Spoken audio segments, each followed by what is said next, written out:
नमस्कार दोस्तों, मेरा नाम है सोनू और आप देख रहे हैं हमारा हिंदी यूट्यूब चैनल हिटसन। तो आज का हमारा जो वीडियो है इसमें हम प्लम्बर ट्रेड के छात्रों के लिए टूल्स से रिलेटेड कुछ इंपॉर्टेंट क्वेश्चन करने वाले हैं जो कि आपके एग्जाम में पूछे जाते हैं। 20 प्रश्न हम इस वीडियो में डिस्कस करेंगे जो कि इंपॉर्टेंट है। इसके अलावा आप पीडीएफ को भी डाउनलोड कर सकते हैं।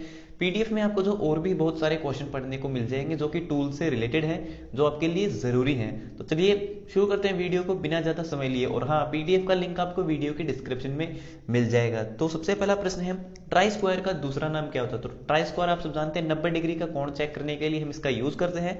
तो ट्राई स्क्वायर का दूसरा नाम होता है गुणिया। तो पहले प्रश्न का ऑप्शन सी आपका सही है। दूसरा प्रश्न है, हेक्सा ब्लेड बनाया जाता है, यानी कि जो आपकी आरी होती है, आरी का जो ब्लेड होता है वो किस धातु का बनता है? तो जो हेक्सा ब्लेड होता है वो टंगस्टन स्टील का बनाया जाता है। तो दूसरे प्रश्न का ऑप्शन ए आपका सही है। तीसरा प्रश्न है, पिनों के अनुसार हैमर कितने प्रकार के होते हैं? यानी कि जो हथौड़े होते हैं पिन के अनुसार वे कितने तरह के होते हैं? तो जो हैमर होते हैं वो 3 तरह के होते हैं, cross pin hammer, straight pin hammer और बॉल पिन हैमर। तो 3 तरह के जो आपके हैमर होते हैं। चौथा प्रश्न है, पाइप पर डाई द्वारा बाहरी चूड़ियां काटने की क्रिया क्या कहलाती है? तो पाइप के ऊपर बाहर की तरफ चूड़ियां काटने के लिए हम किसका यूज करते हैं? डाई का यूज करते हैं। तो उस प्रोसेस को हम बोलते हैं थ्रेडिंग। तो चौथे प्रश्न का ऑप्शन ए आपका सही है। और जो आपका टैप होता है जिसके माध्यम से हम आंतरिक चूड़ियां काटते हैं, तो टैप के माध्यम से जब हम चूड़ियां काटते हैं किसी भी सिलिंड्रिकल होल की आंतरिक, तो उस प्रोसेस को हम टैपिंग कहते हैं, जो कि ऑप्शन डी यहां पर दिया गया है।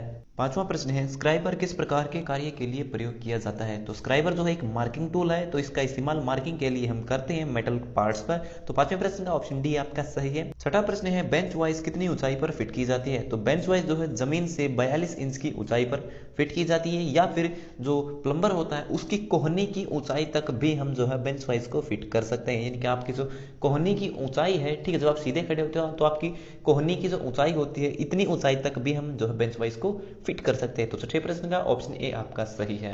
सातवां प्रश्न है, नलकार द्वारा प्रयुक्त बांक का नाम बताएं। नलकार यानी कि प्लम्बर जिस बांक का, जिस वाइस का यूज करते हैं उसे क्या कहते हैं? उसे हम पाइप वाइस या फिर पाइप बांक कहते हैं। तो सातवें प्रश्न का ऑप्शन सी आपका सही है। आठवां प्रश्न है, सेंटर पंच का प्रयोग किस प्रकार के कार्य के लिए किया जाता है? तो सेंटर पंच का इस्तेमाल जो है कि जो जब हम ड्रिलिंग करते हैं किसी जॉब पर, तो ड्रिलिंग करने से पहले उस पर मार्किंग करते हैं कि कहां पर हमें ड्रिल करना है, तो सुराख का पता लगाने के लिए। तो इस प्रश्न का सही उत्तर है आठवें प्रश्न का ऑप्शन ए, सुराख ज्ञात करने के लिए हम सेंटर पंच का यूज करते हैं। नौवां प्रश्न है, जिस ड्रिलिंग मशीन को एक स्थान से दूसरे स्थान पर ले जाकर प्रयोग किया जाता है उसे क्या कहते हैं? उसे हम पोर्टेबल ड्रिलिंग मशीन कहते हैं। तो नौवें प्रश्न का ऑप्शन डी आपका सही है। 10वां प्रश्न है, टैप किस प्रकार के औजारों की श्रेणी में आता है? तो आप सब जानते हैं टैप के माध्यम से किसी भी सिलिंड्रिकल होल की आंतरिक चूड़ियां काटने के लिए हम इसका यूज करते हैं।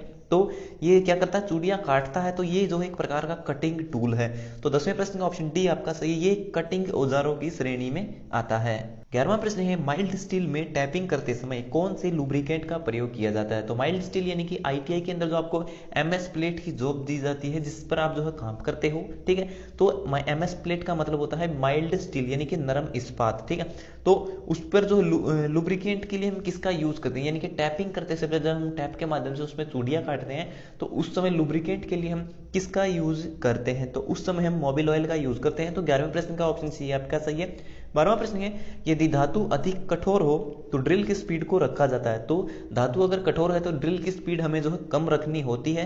तो 12वें प्रश्न का ऑप्शन डी आपका सही है। 13वां प्रश्न है, पाइप रिंच में एक्स के रूप में चिन्हित भाग को क्या कहते हैं? तो यहाँ पर आप देख सकते हैं पाइप रिंच है, तो यहाँ पर जो एक्स जो पॉइंट दिया गया है इसे क्या कहते हैं? इसे जो है हम एडजस्टिंग नट कहते हैं, जिसके माध्यम से जो हमारा जो पाइप रिंच है उसके जो जा हैं, जबड़े हैं, उनको हम एडजस्ट कर सकते हैं पाइप के अनुसार। तो 13वें प्रश्न का ऑप्शन डी आपका सही है, इसे एडजस्टिंग नट कहते हैं। अगला प्रश्न है, इस वाइस का नाम क्या है? यहाँ पर एक वाइस दिया गया है जिसे हम पाइप वाइस कहते हैं, इसे जो है प्लम्बर यूज करते हैं, ठीक है।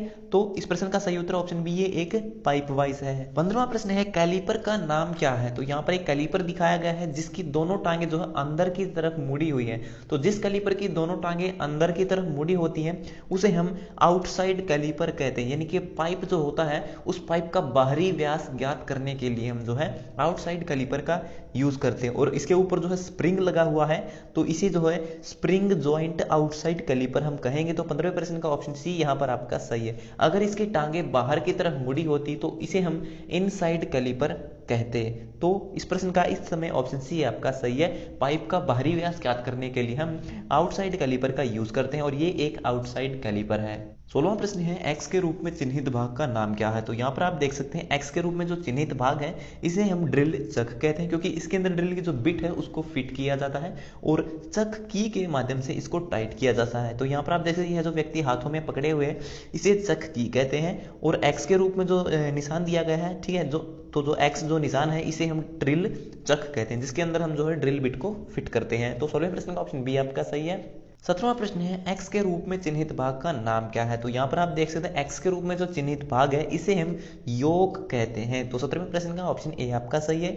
इसके अलावा जो नीचे की तरफ सबसे नीचे जो जबड़ा आप देख सकते हैं, जिसे जौ का मतलब होता है जबड़ा, उसे हम फिक्स्ड जो कहते हैं क्योंकि वो फिक्स रहता है, ठीक है। और यहाँ पर आप देख सकते हैं उसके ये दोनों जबड़ों के बीच में जो पार्ट है इसे हम क्या कहें, इसे हम होल्डिंग पार्ट कहते हैं, जो कि ऑप्शन सी है। इसके अलावा जो ऑप्शन डी दिया है मूवेबल जा होता है जो ऊपर की तरफ जो जबड़ा है जिसे हम ऊपर नीचे कर सकते हैं स्पिंडल के माध्यम से, इसे हम मूवेबल जा कहते हैं क्योंकि इसे हम जो है मूव कर सकते हैं ऊपर और नीचे, तो इसे मूवेबल जा कहते हैं। लेकिन 17वें प्रश्न का ऑप्शन ए यहाँ पर आपका सही है, जो एक्स भाग है उसे हम योग कहते हैं। 18वां प्रश्न है पाइप रेंच के जबड़े को साफ करने और तेज करने के लिए किस उपकरण का यूज किया जाता है। तो पाइप रेंच के जबड़े अगर घिस जाते हैं या फिर काम नहीं करते हैं अच्छे से, तो उनको सही करने के लिए, उनकी धार को सही तेज करने के लिए, खुरदरा बनाने के लिए हम जो है त्रिकोणीय फाइल यानी कि ट्रायंगल फाइल का यूज करते हैं। एक ऐसी रेती जो 3 किनारों वाली जो रेती होती है उसका इस्तेमाल करके जो हम पाइप के जबड़ों को साफ कर सकते हैं। तो इस प्रश्न का सही उत्तर है ऑप्शन सी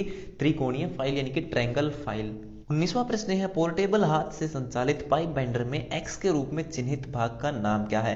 तो ये एक पाइप बेंडर है जो कि पोर्टेबल पाइप बेंडर है जिसके माध्यम से हम पाइप को बेंड करते हैं। तो यहाँ पर ऊपर की तरफ जो यहाँ पर आप देख सकते हैं एक्स का जो निशान है ये क्या बता रहा है कि ये पार्ट क्या है।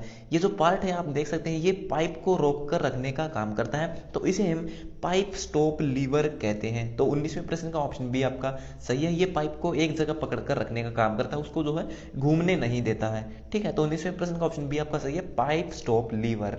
20वां प्रश्न है एक्स के रूप में चिन्हित भाग का नाम क्या है। तो यहाँ पर आप देख सकते हैं ये क्या है, ये एक पाइप कटर है। पाइप कटर यानी कि जो आपकी पतले पाइप जो कॉइल होती हैं, ठीक है, जो आपके कॉपर के तांबे के जो पाइप होते हैं गर्म पानी के लिए जिनका हम इस्तेमाल करते हैं, उनको काटने के लिए जो हम इस पाइप कटर का यूज करते हैं। और यहाँ पर जो एक्स के रूप में चिन्हित भाग है ये क्या है, ये एक काटने वाला पहिया है यानी कि कटर ब्लेड है।